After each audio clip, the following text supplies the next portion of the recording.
नमस्कार, आप देख रहे हैं लाइव सिटीज और मैं हूं आपके साथ शिप्रा झा। गुरुवार को यानी कल संसद में किसान बिल पास कर दिया गया और इस बिल के पास होने के बाद से ही पूरे देश में किसान इसके विरोध में खड़े हो गए हैं। इसके अलावा विपक्ष भी इस बिल को किसान विरोधी बता रहा है, लेकिन वहीं दूसरी तरफ सरकार की तरफ से ये समझाने की कोशिश की जा रही है कि इस बिल को लेकर भी विपक्ष आप लोग को भ्रामक कर रहा है, इसलिए उस पर ध्यान ना दिया जाए।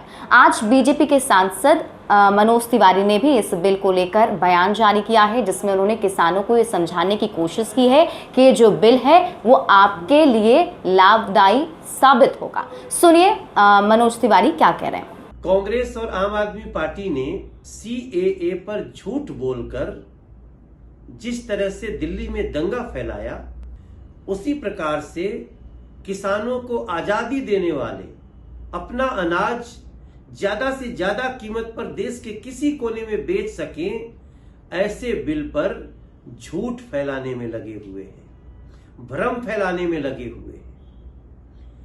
क्या सीएए से किसी की नागरिकता गई? नहीं। तो जैसे सीएए से किसी की नागरिकता नहीं गई, चाहे जितना भी झूठ फैलाए, वैसे ही किसानों के इस बिल से कोई एमएसपी खत्म होने वाली नहीं है, बल्कि एमएसपी से भी ज्यादा कीमत पर पूरे देश में किसान अपना अनाज कहीं भी बेच सकता है, इसकी व्यवस्था हुई है। यानी खुला बाजार, बंद भ्रष्टाचार। दरअसल कल संसद में दो बिल पास किए गए। कृषि उपज व्यापार और वाणिज्य विधेयक 2020, कृषक कीमत आश्वासन और कृषि सेवा पर करार विधेयक 2020। कृषि से जुड़े इन दो बिलों के अलावा आवश्यक वस्तु विधेयक 2020 के प्रावधानों को लेकर भी किसानों की ओर से ऐतराज जताया जा रहा है।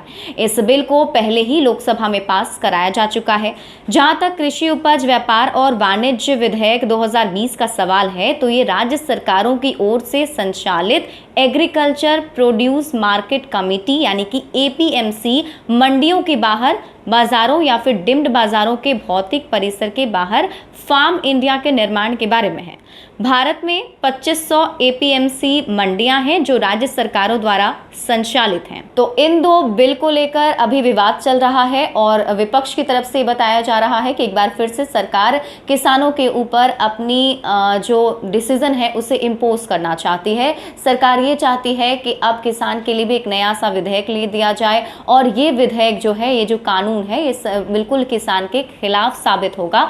इसलिए किसानों को इसके खिलाफ प्रदर्शन करना चाहिए और फिलहाल पंजाब से लेके यूपी तक में किसान जो हैं सड़कों पर उतरे हुए हैं और इसके खिलाफ प्रदर्शन कर रहे हैं। तो जैसा कि आपने सुना कि मनोज तिवारी ये कह रहे हैं कि जिस तरीके से सीएए बिल को लेकर लोगों को भ्रमित किया गया था, उसके खिलाफ प्रदर्शन करवाया गया था, लेकिन सीएए बिल से किसी को भी नुकसान नहीं हुआ, तो ठीक उसी प्रकार किसान बिल को लेकर भी कोई विवाद नहीं है और इस बिल से जो किसान हैं वो लाभान्वित होंगे, उन्हें कोई भी दिक्कत नहीं होगी। इसके अलावा पीएम नरेंद्र मोदी के अलावा तरफ से भी एक ट्वीट किया गया था। उस ट्वीट के जरिए भी लोगों को ये बताने की कोशिश की गई थी कि विपक्ष आप लोग के बीच में भ्रम फैला रहा है, उस पर आप लोगों को ध्यान नहीं देना है।